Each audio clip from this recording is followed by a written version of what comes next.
మంత్రి తుమ్మల నాగేశ్వరరావు తీవ్రమైనటువంటి విమర్శలు చేశారు. హరీష్ రావు ఖమ్మం వెళ్ళినటువంటి సందర్భంలో మాజీ మంత్రి పువ్వాడ అజయ్ కుమార్కి సంబంధించినటువంటి బర్త్డే సెలబ్రేషన్లో పాల్గొంటే అది బర్త్డే సెలబ్రేషనా, అది ప్లీనరీయా అనేటువంటి కామెంట్ చేస్తూనే హరీష్ రావు పైన కూడా కొన్ని స్టేట్మెంట్ చేశారు.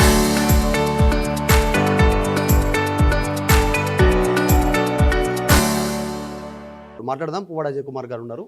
ఎందుకు మిమ్మల్ని టార్గెట్గా మాట్లాడారు? మీ బర్త్డే సెలబ్రేషన్ అక్కడ ప్రజల నుంచి వచ్చిన రెస్పాన్స్. సో మేము ఒక ఆత్మీయ సమ్మేళనం ఏర్పాటు చేసుకున్నాం. మా పార్టీ కార్యకర్తలు అందరూ కూడా, నాకు 60 ఏళ్ళు నిండినాయి. సో నేను, నా సహచరులు, నా పార్టీ సభ్యులు అందరం కలిసి ఒక ఆత్మీయ సమ్మేళనం ఏర్పాటు చేసుకున్నాం. సో దాంట్లో వచ్చిన రెస్పాన్స్, మేము ఏదో ఒక 5,000 మంది వస్తారనుకుంటే 10,000 మంది పైన వచ్చారు. మేము అసలు ఆయాచితంగా అంత పెద్ద ఎత్తున రెస్పాన్స్ రావటం వచ్చి హరీష్ రావు గారు ప్రతి మాటకు కూడా ఈలలు కేకలు, ఆ రెస్పాన్స్ ఈ చెప్తారు కదా, ఇంటెలిజెన్స్ వర్గాలు ఇతర వాళ్ళు చెప్తారు కదా. సో దానికి ఆయన తుమ్మల నాగేశ్వరరావుని విమర్శించిన ప్రతిసారి కూడా ప్రజల నుంచి విపరీతమైన రెస్పాన్స్ వచ్చింది. దాని ఫ్రస్ట్రేషన్లోకి వెళ్ళిపోయాడు ఆయనకి ఏంటంటే, ఆయన అనుకుంటాడు నేను ఒక పెద్ద మొనార్క్ని, లేకపోతే నేను పెద్ద రాజుని, నన్ను ఎవడు విమర్శించొద్దు అనుకుంటాడు.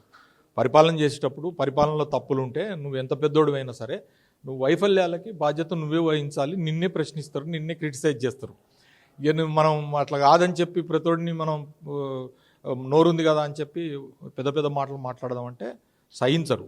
కానీ ఈ సభ మాది అయిన తర్వాత కూడా ఆయన పెట్టిన ప్రెస్ మీట్ని నేను చూసినప్పుడు నాకు అనిపించింది ఏంటంటే, ఆయనకి రాజకీయ క్వాలిటీ అంటారు చూసిరా, దాన్ని ఇది తగ్గిపోతున్నది.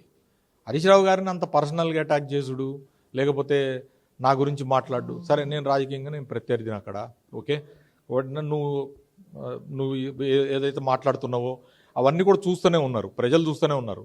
ఎన్నికలప్పుడు మాట్లాడిన మాటల్ని 2.5 సంవత్సరాల తర్వాత ఇప్పుడు కూడా నువ్వు మాట్లాడితే ఎట్లా? అరాచకం అంటున్నావు. నేను మిత్రులారా, మీ టీవీ ద్వారా నేను ప్రశ్నిస్తున్నా.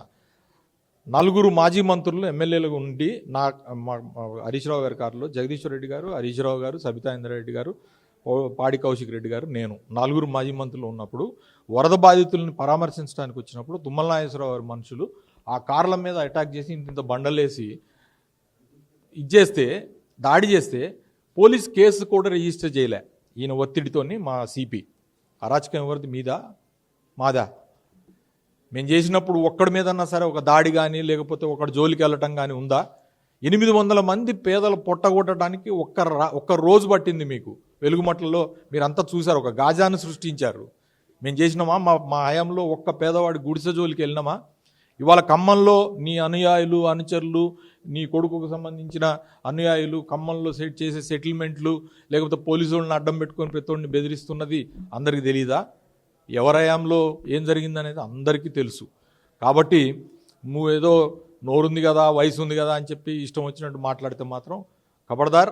మేము ఇట్లా ప్రజల్లో సీతారామ ప్రాజెక్టు గురించి చెప్తారు. 8,000 కోట్లు వృధా చేసిరు, సిడబ్ల్యూసీ అనుమతి లేకుండా అనేటువంటి స్టేట్మెంట్ చేశారు. నువ్వేం చేసినావు? తుమ్మలా పీకినవా? నువ్వు మంత్రిగా లేవా 5 ఏళ్లలో? నువ్వు కాదా జిల్లా మంత్రిగా ఉన్నప్పుడు ఈ ప్రాజెక్టుకి అంకురార్పణ చేసినప్పుడు నువ్వు శంకుస్థాపన అప్పటి నుంచి ఉన్నావు. అనేక సార్లు నువ్వే మంత్రిగా వెళ్ళి ఇప్పుడు ఆ కట్టిన పంప్ హౌజులు ఏవైతే ఉన్నాయో ఆ పంప్ హౌజుల దగ్గరికి నువ్వు పోలే, నువ్వు హెలికాప్టర్ వేసుకొని నువ్వు తిరగలే. సో దాన్ని ఎగ్జిక్యూట్ చేసే ప్రభుత్వంలో, కేసీఆర్ ప్రభుత్వంలో నువ్వు మంత్రిగా లేవా? నువ్వు అన్నీ మర్చిపోయి ఏదో గజనీ లెక్క మాట్లాడితే ఎట్లా కుదురుతుంది? ఆ రోజున ఇదే ప్రాజెక్టు అసలు అండపిండ బ్రహ్మాండం, నా జీవితం ధ్యేయమే సీతారామ ప్రాజెక్ట్ కంప్లీట్ చేయటం అని. ఇవాళ దానికి అనుమతులు లేవు, లేకపోతే తప్పు డిజైన్ పెట్టిర్రు, అక్కడ ఇది పెట్టలేదు, ఏది రిజర్వాయర్ పెట్టలేదు, ఇక్కడ లిఫ్ట్లు ఎక్కువ పెట్టిర్రు.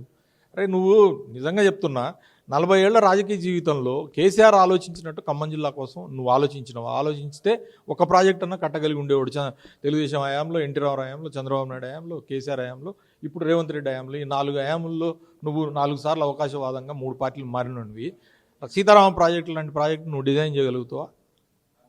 ఇది కేవలం ఏమంటారు, దాన్ని భావదారిద్ర్యం అంటారు. ఇప్పుడు సీతారామ ప్రాజెక్టుని విమర్శించడం అనేది. హరీష్ రావు టార్గెట్గా కూడా కొన్ని స్టేట్మెంట్ చేస్తారు. నీకు అక్కడ సీట్ నీకే లేదు, స్థానం లేదు, బీఆర్ఎస్ పార్టీలో నీ పరిస్థితి బాగలేదు. అప్పుడు మన జూబ్లీ సెలబ్రేషన్కి సంబంధించినటువంటి సిల్వర్ జూబ్లీ సెలబ్రేషన్స్ పార్టీ ఆవిర్భావానికి సంబంధించి నీ ఫోటోనే పెట్టలేదు వరంగల్లో, ఎల్కతుర్తిలో అనేటువంటి స్టేట్మెంట్ గుర్తు చేస్తూ ఇప్పుడు కబ్జా చేసిన ప్లేస్లలో మీటింగ్లు పెట్టుకుంటున్నారు. అదే అంటున్నాను. నేనేమంటున్నా అంటే, అది ఆయన భావదారిద్ర్యం అంటే అదే భావదారిద్ర్యం రాజకీయ వయస్సు రీత్యా వచ్చిన అల్జిమర్స్తోనే ఆయన మర్చిపోతున్నాడేమో. మా నాయకుడు కేసీఆర్, ఏ సభ అయినా సరే కేసీఆర్ నాయకత్వంలో కేసీఆర్ బొమ్మతోని కేసీఆర్ కటౌట్లతోనే పోతుంది. అందులో హరీష్ రావు గారైనా కేటీఆర్ గారైనా నేనైనా మేమందరం కూడా ఆయన సైనికులమే మేమందరం కూడా. సో మాకున్న నిబద్ధత, హరీష్ రావు గారు 2001 నుంచి ఉద్యమంలో ఉన్నాడు. హరీష్ రావు గారు సిద్దిపేట ఎమ్మెల్యేగా కేసీఆర్ గారు ఉన్నప్పటి నుంచి వాళ్ళ మామ ఏలు పట్టుకొని ఆయనతోని ప్రయాణం చేస్తున్న నాయకుడు హరీష్ రావు గారు. ఆయన గురించి నువ్వు మాట్లాడతావా? 7 సార్లు ఆయన అప్రత్యేకంగా గెలిచినోడు. నీకు మొత్తం 5 సార్లు నువ్వు గెలిచిన దాంట్లో వచ్చిన మెజారిటీతో మొత్తం కూడితే ఆయన ఒక్క ఎలక్షన్లో మెజారిటీతో సమానం కాదు నీది. సో ఆయన గురించి నువ్వు మాట్లాడితే ఎట్లా? అందుకని నువ్వు ఆయాచితంగా పార్టీలు మారుతూ వచ్చే పదవుల ద్వారా నువ్వు పొందిన రాజకీయ లబ్ధి ఏదైతే ఉన్నదో ఆ రకమైన వ్యక్తి అయితే హరీష్ రావు గారు కాదు. అందుకని చెప్పి చివరగా నిన్న ముఖ్యమంత్రి స్టేట్మెంట్ ఎట్లా చూస్తారు పువ్వాడ అజయ్ కుమార్ గారు? మళ్ళీ బీఆర్ఎస్ అధికారంలోకి రాదు, ప్రతిపక్ష హోదా కూడా రానియను, ఒకవేళ వస్తే నా పేరు మార్చుకుంటా అనేటువంటి ఛాలెంజ్ ఇస్తారు. జనం ఇవాళ ఆయన పేరు మార్చేసారు ఆల్రెడీ. ఆయన రేవంత్ రెడ్డి అని ఎవరు బలకరిస్తున్నారు ఆయనని? మీరు యూట్యూబ్లు చూడండి, టీవీలు చూడండి, ఆడవాళ్ళు ఎట్లా తిడుతున్నారు. ఆయన పేరు ఆల్రెడీ మార్చేసిండ్రు. ఇంకా నువ్వు మళ్ళీ మార్చుకోవాల్సిన అవసరం లేదు. నీ పేరు మార్చుకోకుండానే మళ్ళీ మేము అధికారంలోకి వస్తాం తప్పకుండా. ఇది తుమ్మల నాగేశ్వరరావు గతం మర్చిపోయినట్టున్నారు. సీతారామ ప్రాజెక్టు నా జేయం జీవిత ధ్యేయం అని స్టేట్మెంట్ చేసి అప్పుడు బీఆర్ఎస్లో ఉన్నప్పుడు అనుకూలంగా మాట్లాడి ఇప్పుడు రేవంత్ రెడ్డి పంచన చేరగానే విమర్శలు చేస్తూ ఉన్నారు. ఘాటు విమర్శలు కావాలనే అవన్నీ.